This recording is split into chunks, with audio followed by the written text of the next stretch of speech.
বন্টন করা হলো। দীর্ঘ লাইন দিয়ে ত্রাণ নিলেন বন্যা আক্রান্তরা।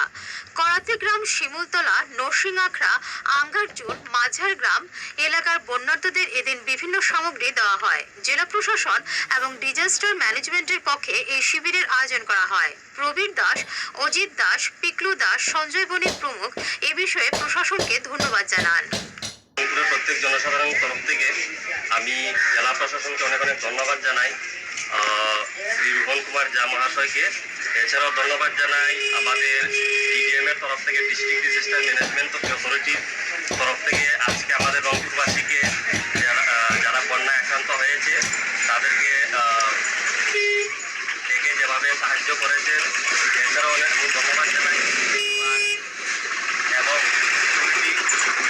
জেলা প্রশাসনের যেভাবে আগাম বার্তার কারণে আমাদেরকে সাহায্য করেছে, এবং আমি প্রশাসনের কাছে আশ্বাস রাখি যে যেভাবে উনি এগিয়ে আমাদেরকে সাহায্যের হাত বাড়িয়েছে এবং আগামী দিনে উনি আরো আমাদের সাহায্যের হাত বাড়িয়ে দেবেন।